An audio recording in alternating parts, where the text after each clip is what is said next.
Welcome to the latest episode of the Mint Door podcast, your sanctuary where high achievers and dental professionals navigate the journey from burnout to brilliance. Today, we're not just sharing insights and stories, we're extending an invitation to something extraordinary, our Mint Julep weekly newsletter. Yeah, imagine this, a weekly pick-me-up delivered directly to your inbox, crafted to leave you feeling refreshed and inspired. The Mint Julep is your moment of refreshment, a virtual oasis in the hustle and bustle of daily life. It's like meeting a go-to friend who always knows just what to say and lift your spirits to fuel your drive. Each edition of the Mint Julep is a blend of inspiration, positivity, and a light-hearted, fun-loving attitude, carefully curated to help you maximize life's little joys. Picture it as your weekly virtual happy hour, a place where you can unwind, reflect, and rejuvenate, all while being part of a community that understands and shares your aspirations. So why wait for the weekend to enjoy a Mint Julep? Join us and let's celebrate growth, resilience, and the endless pursuit of happiness every week. Subscribe to the Mint Julep weekly newsletter today, and let's raise our glasses to living a more inspired, joyful life. Here's to maximizing your life's little joys, one Mint Julep at a time. Cheers! Welcome to our podcast, where today we're diving into the extraordinary world of Sherrine Washington, a visionary who's reshaping the landscape of dental sales.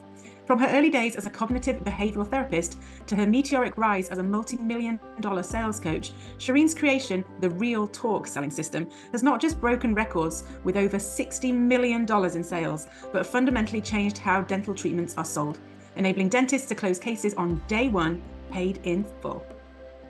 But Sherrine's story continues beyond sales success. With a soul as vibrant as her sales strategies, she merges her passion for dental health with her talent in music, crafting dental-related rap that's as motivational as it is revolutionary, lighting up dental conferences across the globe.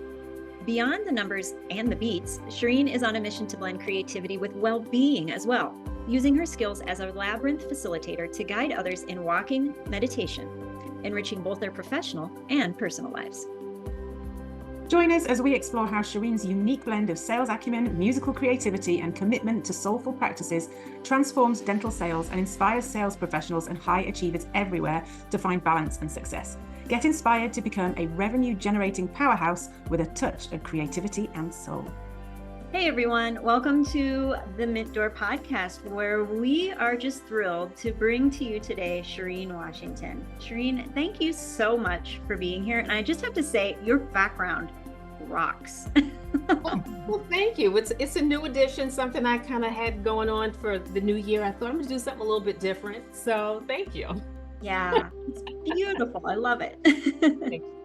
Awesome. Well, we would love to just dive right into your area of expertise. And it's fun to see how you progressed, but we're curious how your journey from cognitive behavioral therapy shaped who you are with your R.E.A.L Talk Selling System, and how that turned you into a multi-million-dollar sales coach for the dental industry. So maybe take us to your humble beginnings and how that led to where you are now. Yeah, though that's always a fun story. I say I was, but I still am a cognitive behavioral therapist. I worked more so with adolescents and in foster care for 10 years. Very gratifying work.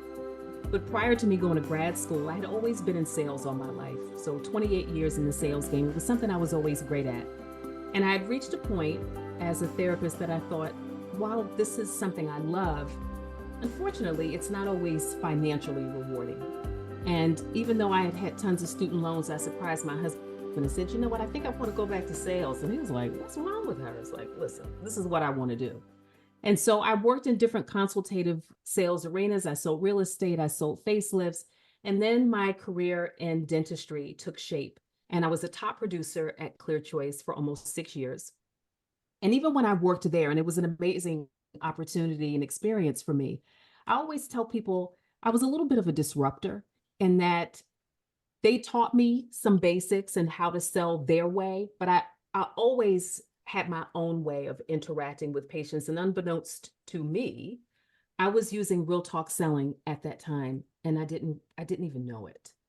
And I had a way of being able to tap into the mind of patients and really get them to do the vast majority of the talking, because that's what patients want. They want to share their story It's just in dentistry, we don't always create the space to really do it. And I knew I was onto something, because even at a $40,000, $50,000 price point, I was able to get patients in a very non-confrontational way, get them to say yes on the same day of the consultation, paid in full. And when it was time for me to transition from Clear Choice, well, and I'll say time for me to transition, I actually had no choice but to transition, because I got sick. I was, unfortunately, I was diagnosed with Lyme disease towards the tail end of my career there. And when you go through an illness such as Lyme disease, or anything that can kind of take you out, that can be debilitating to a certain degree, I had to make a decision to really care for myself. And I made that decision, and did a lot of holistic treatment, and was able to come out on the other side. And I said, you know what? I was good at selling for a company. I'm an obesity survivor. I had weight loss surgery. It'll be 15 years, actually it'll be 16 years this year. R.E.A.L Talk Selling came about as my story as a bariatric patient. I started calling around years ago to try to find a bariatric surgeon.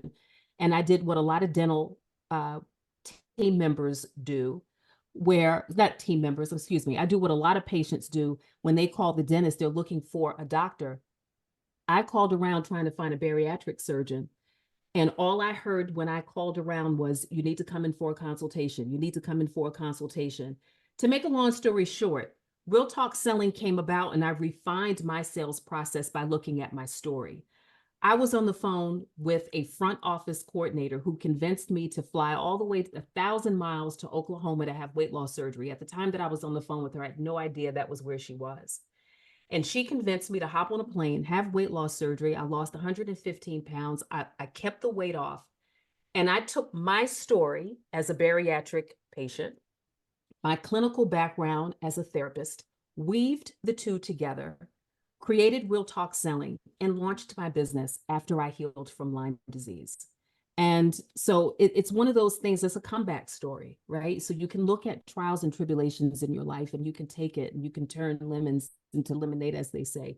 And that's what I did. And so today I train offices all over the world how to close 5-figure cases on the same day of the consultation in a way that feels good in the soul, where patients feel empowered to say yes, no pushing is required. That is such a cool story. And I love the hero's journey to it. Like, you went through some obstacles, some challenges. You had your own, dragons to fight, so to speak. And now you're sharing your wisdom with others. And in a way that, I love how you say that, in a way that feels good. Because I think that's really important in dentistry. I think dentistry has a real challenge with not wanting to be pushy. Yeah. Well, even just the name selling in my business name.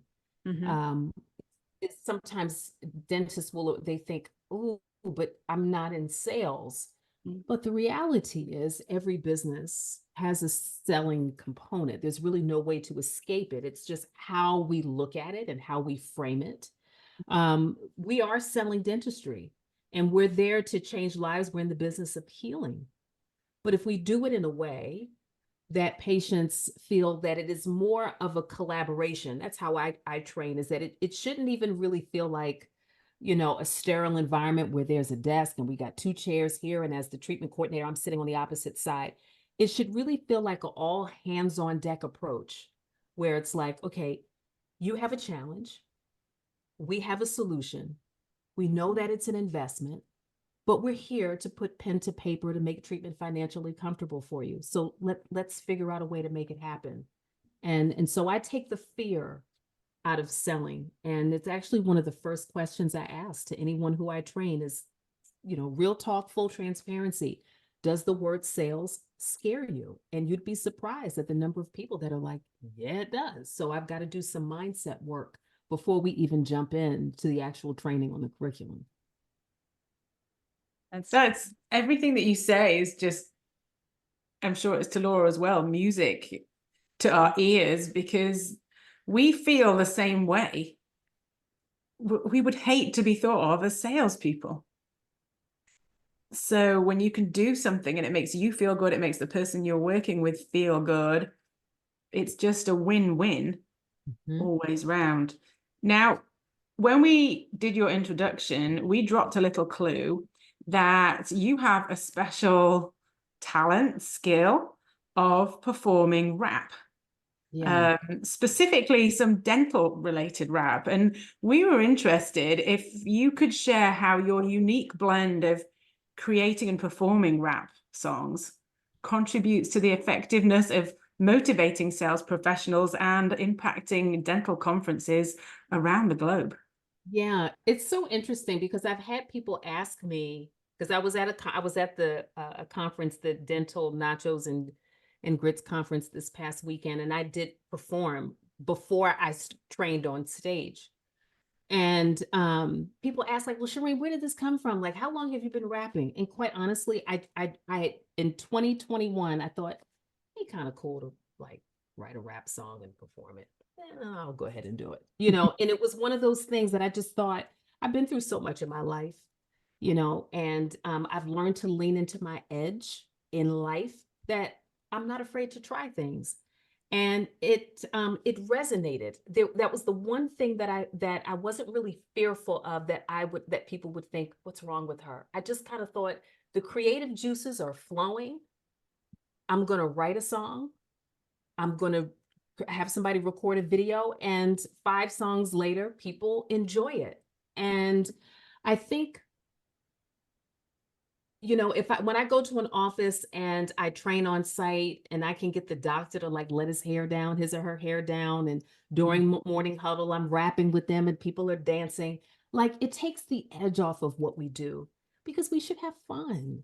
What we do in dentistry, again, should feel good, and we should have fun. And so the songs that I write are mostly about case acceptance and some form of empowerment. I just I haven't released it yet. A rap song is called Go and Get It. It's actually for entrepreneurs. An empowerment song about being an entrepreneur and the ebb and flow and the ups and downs we have to go through. And so where it has come from, I think walking the labyrinth, which is something I'm really, really passionate about, which is a form of walking meditation, has helped to release some of these creative juices, because walking meditation helps to open up the right side of your brain, which is the creative side. And when I kind of look back to when I had the desire to start writing music and performing, it was when I was really getting into walking meditation. And so I walk the labyrinth now to break any forms of, like, if I'm feeling stuck with something, if I want to get the creative juices flowing, I think I've just opened up the universe to like whatever Sherrine is meant to do, and however I'm meant to serve this community, the world of dentistry, I'm going to do it. And if people like it, I'm going to keep going. So. Well, you hinted something there about walking the labyrinth and walking meditation, and I think that I think it's really interesting how that has opened up your creative side. But you've taken a step further, where you are actually a trained facilitator in walking the labyrinth. So, for somebody that's hearing this for the first time, what is that? Yeah. What do you do? How does it work? And what are its benefits? Yeah. So my first introduction to walking meditation, or even experiencing the labyrinth, was actually when I was going through my battle as a Lyme disease survivor. I was pretty sick at that point. And I was introduced to the labyrinth because it is a sacred tool that can be used for multiple purposes. It can be used as a transformational tool. It can be used for prayer. It's often used to help quiet the mind.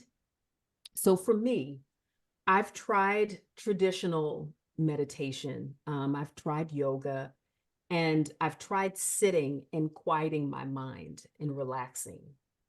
And I've struggled with that. For some people, what they call monkey brain, like to sit and to get the brain and the mind to quiet, is difficult, because for me, I'm thinking like, who's my next coaching call? I got to make this call. I got to do it. And so to sit, just can't do it. When I was introduced to the labyrinth, and labyrinths date back 4,000 years, they are, it's a man-made spiritual tool. It looks like a maze. A lot of people think that it's a maze, but unlike a maze, which has multiple entrances and is really meant to confuse you, the labyrinth has one path in and you walk the same path out. And unlike a maze, it's not meant to confuse you. It's actually meant to help you find your way, quiet your mind, and open your heart. And so I actually built a labyrinth on my property at my house so that I could walk this labyrinth every day. I start my day with it. So I'm spiritual. I pray in the morning. I have a 14-foot labyrinth in my backyard. And it's really a way for me to just kind of like start my day and to get focused on my intention for the day. And it's really easy to walk. In fact, if anyone's watching this and you're interested in learning about walking meditation, if you cannot meditate in the traditional sense, you can go to the Labyrinth Locator website. It's labyrinthlocator.org. And it's a directory that will show you and tell you all the labyrinths that are all over the world. And the best part about walking the labyrinth is that it's typically free. And you can put in a zip code, city, state, country, and it'll tell you the closest labyrinth to you. And you can go to that labyrinth and experience what it's like to walk in, to release whatever isn't serving you.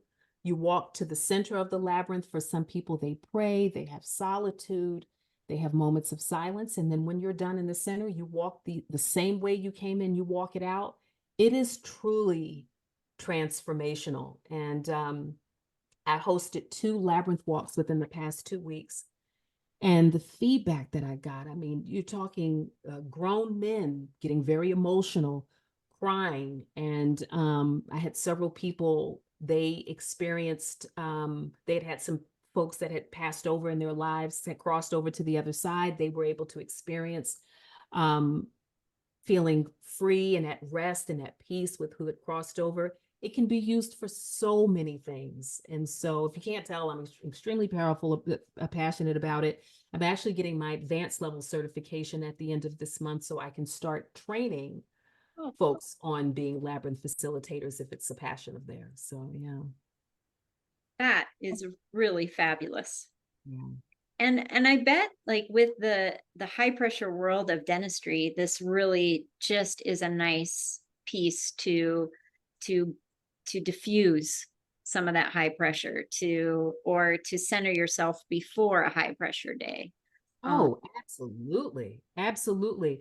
And in fact, I just purchased a second, a portable canvas labyrinth that when I go to offices to train, I can take it with me. And I'm going to incorporate a labyrinth walk for the whole team as the last activity before I leave. So we'll train hard, we'll learn how to close cases, we'll have fun, we'll laugh, we'll cry together. And then at the end, I think it's going to be like the icing on the cake to really reunite the team, have a great team experience, and allow people to release and let go of anything that isn't serving them so they can truly step into their power to serve their patients powerfully. Yeah. That's beautiful. Cool. What a unique gift to bring to your clients. And I'm curious, like doing this, do you ever, what are the initial reactions? Are you met with some skepticism that melts away as people walk the labyrinth? There's always a little like what they call woo-woo. There's some people that get a little like, what is this? Mm-hmm. But I think there are more people they're really curious about it because I'm so passionate about it. And I think when you and your heart are passionate about something, that curiosity is pretty real and authentic. And if you know me as a person, I think that helps. So if because I'm into kind of different things. I've always been one of these people that I'm not afraid to try different things that might be considered a bit unconventional. But I think that people at first are like, wow, well, if it helps Sherrine heal from Lyme disease, if it's helping her to unleash creative juices, if she's built one on her property, if she's got trained on it, then there's a tremendous amount of validity and passion there. So it can't hurt for me to at least be open-minded to hearing about it. And I had someone record a testimonial for me and sent it to me over the weekend, who walked the labyrinth ceremony that I did on Saturday. And in his testimonial, he said, I had heard Sherrine talk about the labyrinth so many times. And when I walked it before coming to the event, I wasn't sure what it was, but I trusted Sherrine because of her passion. Mm-hmm. And before I facilitate a walk, I always explain what it is and how to go about walking it. And when you walk the labyrinth, there's always one, sort of brave soul that's the first to walk in, and I welcome everyone in, and I'm the last to walk in. And the walks that I've done, what's amazing is it's always optional for people to leave after they are done walking it themselves. You don't have to stay. All the walks that I've done, everyone has waited until I'm done. And it's so powerful because, and you feel the energy of everyone as you're walking, that it creates this unbelievable feeling of unity and love that is like, I'm the captain, no one wants to leave me. And so when I'm done and I'm the last person walking it, to see everybody standing, waiting for me, like it brings tears to my eyes. Like even as I'm talking about it, I get really emotional thinking about it. That's so cool. I think the Mint door, next time we go somewhere, we need to look for a labyrinth on a labyrinth locator. So Laura and I, next time we go somewhere, we'll find a labyrinth. What are your sort of top tips for maybe beginners of labyrinth walking? If Laura and I find a labyrinth, how do we go about doing this on our own? How can we experience that? Yes. All right. Top tips is know that you can't get lost. Because I think when you see a labyrinth, and they're made of different materials, there's some labyrinths that are made out of stone. They're all man-made. Some are made out of stone. Some are made out of shrubbery, flowers, wood, all different materials. And when you stand back and you look at this, it's like an archetypal tool. You think, oh my goodness, this is really confusing. And the best piece of advice is go in with zero expectations. Don't think that you're going to walk out of this feeling a certain kind of way. Relax, do your best to quiet your mind, pay attention to your breath, and follow the path. You will not get lost. It's always nice to go in with, you can go in with an intention. So the walk I did this past weekend, I had some disappearing paper, and I had a bowl of water at the entrance of the labyrinth. And before we walked in, I told everyone to write down one thing that they wanted to let go of. And before they walked into the labyrinth, they put the piece of disappearing paper into the water and it disappeared. And as everyone walked in, they left that behind. No one got lost. When you walk in, you can have your hands clasped this way. You can have your hands to the side. You can have your hands open. Just follow the natural pace that your body wants you to walk. What happens on the labyrinth is typically a metaphor for what might be happening in your life. So if you do think you're lost, it could mean that you're lost or confused about something in your life. When you reach the center, spend as much time as you want to in the center. You can pray. You can not pray at all. You can have a moment of silence. When you feel complete, walk the way out and leave whatever behind on your way out. And that's it. There's no rules, really. Just experience the experience. I've never heard of this until today. And yet now I want to go I'm going to be on that website, finding a labyrinth. Oh, yes. And they're found, you can find them everywhere. You can find them at parks. You can find them at hospitals. You can find them at universities. There's some people that have canvas labyrinths. I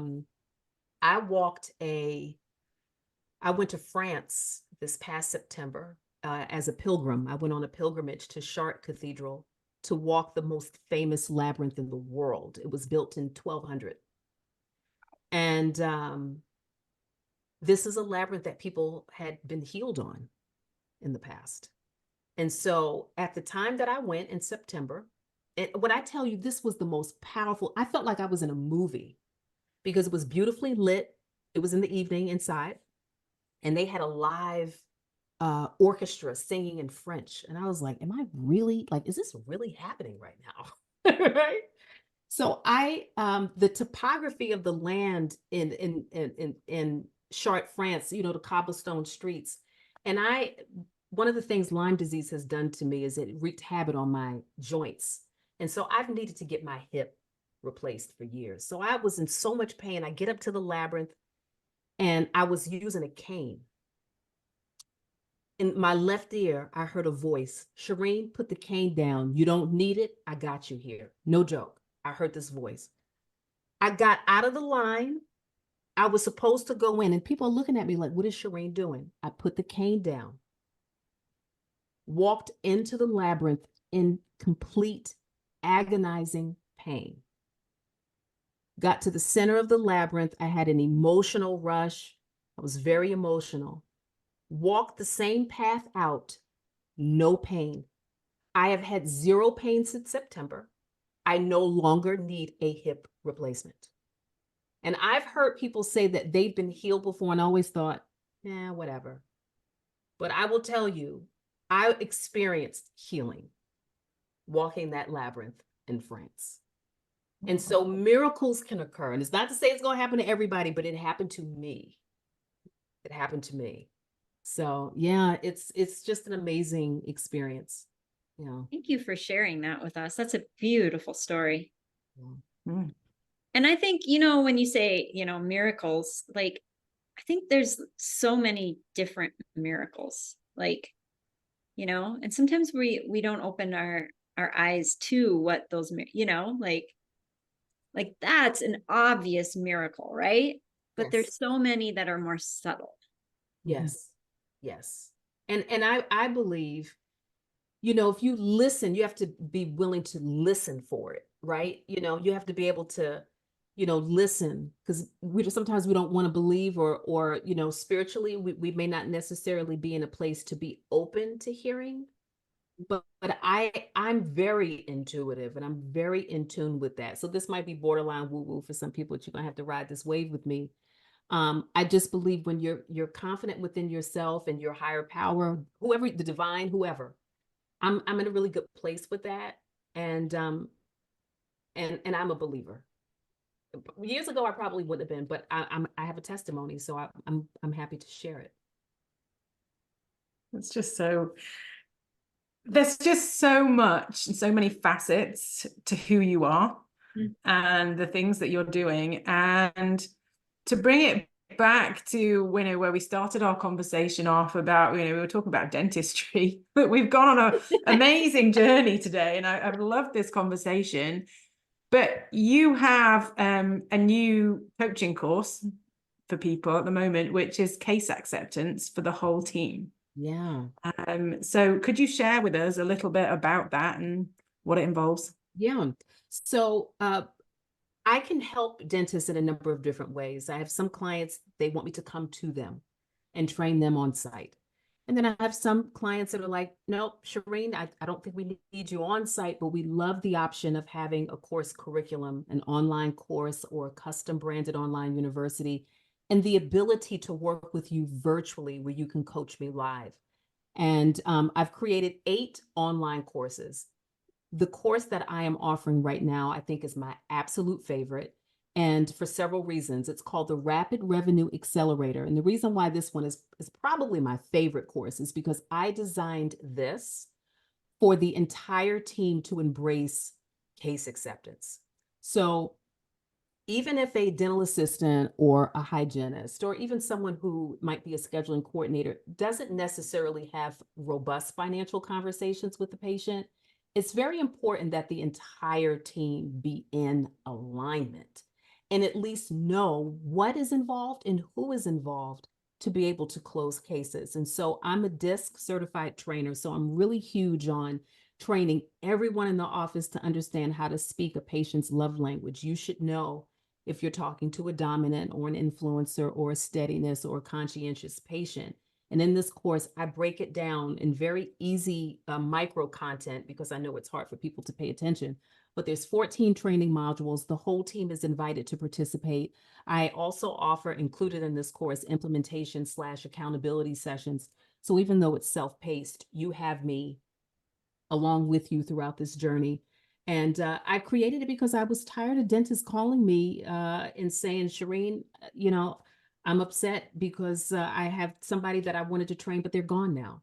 Or someone just submitted their notice and, now I've got this course and I got to hire someone. So now there's no excuses. Everyone should be well versed and trained so that if someone, God forbid, does leave, the train can keep moving and dentists are not going to feel stuck and making sure that their offices run like a machine, which is what this course is designed to do. So you can close cases in 90 days with this course. Sounds like a great course. And I love the flexibility of it that you provide, because I think you bring up a really good point that we invest in our teams and do a training. And then if a team member leaves, we're like, oh, that person that is that piece, that cog in the wheel of that training is now new and isn't up to speed. So what a smart and resourced way to just, like you say, keep things going. Yeah. Well, and I want dentists to feel empowered to also close their own cases if they want to do it. They don't have to. I mean, I know there's some dentists, they much prefer to stick with just presenting treatment options and not necessarily having financial conversations. But once they learn R.E.A.L Talk selling and see that it's non-confrontational and they feel empowered to be able to have financial conversations. I've had a lot of dentists like, you know what, if someone leaves and I have to have financial conversations now, I'm prepared to do it, and so everyone wins in that case, Yeah. That's great. Well, and the other piece of that is you just never know when you might get the opportunity to have that conversation. And so it is good to have everyone to have those skills and that knowledge, and because you just never know. You don't want to, like, if a patient willingly goes into a conversation like that, you don't want to be like, oh, wait just a minute, let me get so-and-so, because right, that just kind of ruins the flow. I agree with you. In fact, I believe some patients actually feel more comfortable perhaps talking to the practice owner because they're the ones that are presenting the different treatment options. So it might be a nicer, depending on the personality of the dentist, but it might be a smoother transition if the dentist is confident to be able to not only tell you the treatment options, but then roll right into telling you how much it is with ease. Yeah. Yeah. Very cool. Well, this has been just amazing. I am so excited that you have shared all the different facets of your talents with us today. And I know our listeners are super curious to get to know you better. So what is the best way that they could find you if they want to explore the world of Sherrine? Yeah. So if you're interested in learning more, and there's never any pressure on my end. In fact, I always give tremendous value to anyone who schedules a strategy session with me. You always walk away with tremendous insights. The easiest thing to do is to go to my website, which is realtalkselling.com, www.realtalkselling.com. And you can schedule a complimentary strategy session and we can take a deep dive into the needs of your practice and your goals and discuss what's possible. That's wonderful. And you can see R.E.A.L Talk Selling right behind Sherrine, and we will also put the website in our show notes. So don't worry, you'll be able to link it there. But you also have an ebook. Is that on your website as well? It is. So once you log on to my website, it's an annoying thing. It pops up so you go to my website and you can get some unbelievable tips on case acceptance. Enter your information and it'll be sent to you automatically. Yeah. And then also what I'd love to offer any of your listeners, I would love to include 2 callback trackers, complimentary. These are resources that are in my course. Mm-hmm. So if they reference that they heard this when they scheduled their appointment, I will include 2 callback trackers, one tracker that I use that helped me to close $36 million in treatment. So if you have unconverted treatment, this tracker is going to tell you exactly how you need to document any of those leads that don't move forward, as well as a move up tracker for your front desk. I would love to give that to your listeners as well. No purchase necessary. I just want to give value to whoever's listening. Mm-hmm. That's phenomenal. Wow. You're super gracious. Thank you so much. Listeners, I know that I found encouragement today. I'm sure, Karen, you did too. 100%. Can't wait to get on to labyrinthlocator.org and find out more about that. But thank you so much, Sherrine, for spending some time with us and for just sharing all of your gifts with the world in dentistry and beyond. I'm sure that you have a positive ripple effect with people beyond dentistry. So thank you so much. Thank you. Thank you so much. I appreciate the opportunity. Awesome. All right. Well, we adore you, our listeners, and hope you found some encouragement. We'll see you on the next episode of the Mint Door Podcast. Bye.